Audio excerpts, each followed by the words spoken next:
Hey everybody, what's going on? In this video, we're here in the home studio, but we're going to take it to the bay at the simulator. We're going to talk about one of the most common questions I get and problems I see on the lesson tee, which is over the top.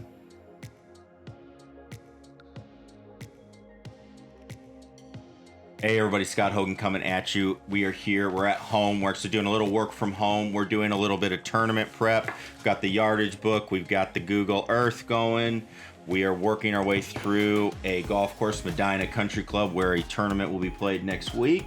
So we're going through all the mapping and all the course information that we need to look at for this event. So doing that at home today, but still wanted to get you some information and talk about a question I get a lot, which is how do I work on not going over the top? That's a common problem we see in the golf swing. If you want more beyond this video, I highly recommend you check out our online course, How to Stop Your Slice Forever. That's going to link down below. Check it out. Use code SHG. You get $10 off for watching the videos on the channel. I really appreciate your support. And let's get over to the simulator bay and let's talk about over the top. All right, everybody. So we're going to talk about, again, this, easily the most common problem that you see in golf, especially people that come and see me as an instructor. If they're just getting into the game, it is that they tend to be over the top. So again, if you're not super familiar with that, over the top would refer to if you are just doing normal golf instruction and you set up a position. If I drew a line straight up the golf club, I just traced it up and just kept going all the way out into space. When we swing, we typically see a golf club swing somewhere along that line and pretty close to it. What happens to a lot of people is when they get up here at the top of their swing, they come down over the top of that line. So they get going out away from their body.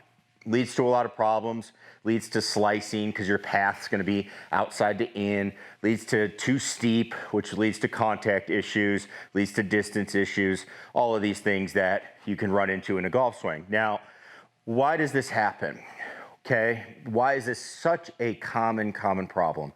Well, what I see is when people do this, and you see me swing, I can struggle with this as well, and that has a little bit to do with body type. If you are somebody that has a bigger chest, I'm a big dude, it's going to be harder for me to swing with that club more behind me and be flatter. Now, I like to see it there, but it's going to be on the steeper side of what's acceptable because of, again, body type. But what I see a lot of people focus on is they're going to talk a lot about, all right, I got to get rotation. And there's this idea that you're going to make a swing and you're going to rotate and the club is going to shallow out. Now, that can happen, but you have to get yourself to that point first. And this is where I see a lot of people struggle. When you are swinging the golf club, this trail arm, so for me, my right arm, is crucial if I want to make that move work. So let's diagnose what's going on to make that rotation flatten out, okay?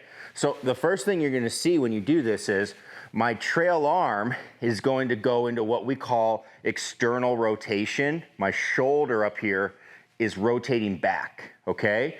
And because that's happening, this elbow is getting closer to my other elbow. You're going to see the elbows get together a little bit closer, okay?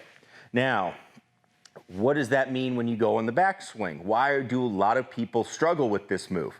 Because when they bring it back, their arms and their elbows are already really close together, and this shoulder, this trail shoulder, is already rotated externally. So they get the club back like this, and so there's nowhere to go when they start to rotate.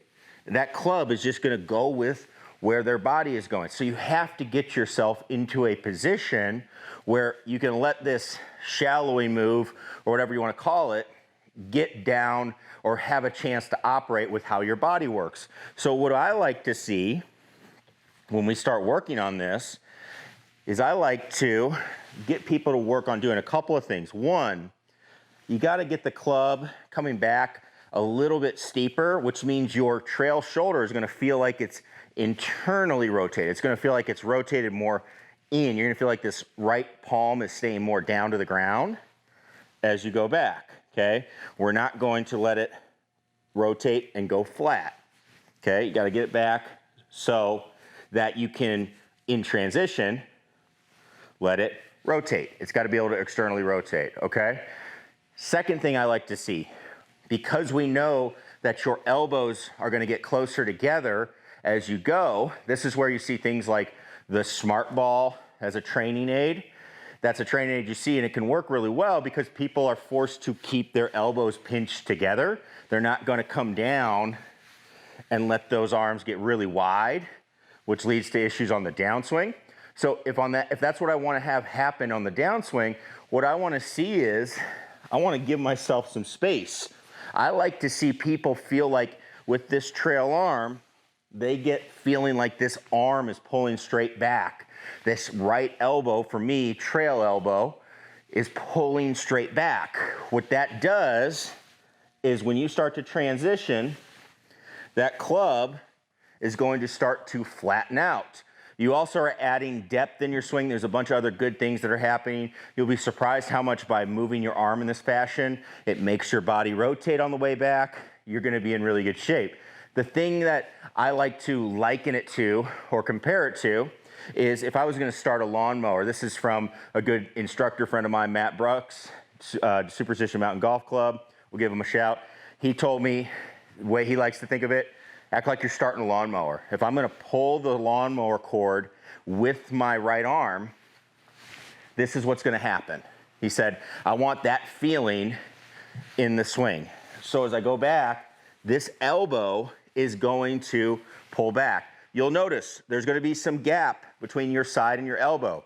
Lots of really great ball strikers have that gap. There's stuff that I see coming in where it's, oh, this has to stay on that side. I don't see that to be true. I don't think that's the way you have to go about it. You wanna get this elbow back so you have some space, so when you transition, you can get the club to shallow out, have some room to fall behind you, and then you're able to swing it out towards the golf ball. So in transition, you wanna stop going over the top. These are the two things I'm looking for. One, how are you rotating that shoulder on the way back? Are you rotating it in a manner where it's over-rotating externally early?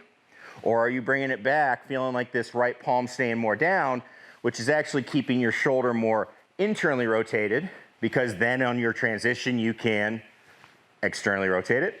And with your elbows, we do like to see them get a little closer on the way down. Okay, if that's gonna happen, this right arm needs to give you some space so they can pinch in.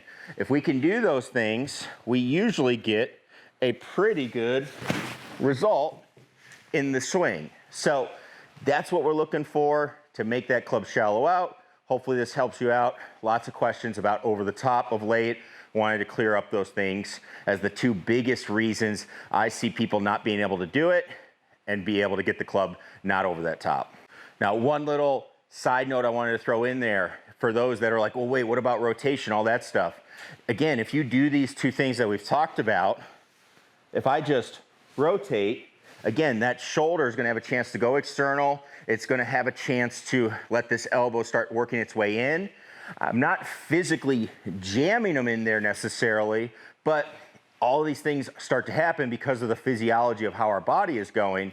So if you're somebody that's looking to add more rotation, I would highly recommend you try these moves out and see how it works for you, because a lot of times rotation gets stopped because you're not in a correct position with the club and your body has to shut down to be able to let the club get to the ball, catch up, a bunch of different reasons. So something to check out there as you're looking to work with this swing style of a rotational swing style, is check how those arms are going back first. All right, so that's that. That's how we stop coming over the top. Again, those arm motions, creating a good structure in your arms, really important. Hopefully you can see this isn't to say that there's one right way, one wrong way in the swing. I think that's very important that you see that there is a blend of everything and just starting to understand what you need to be able to do with all the parts of your body to create the swing you're looking for.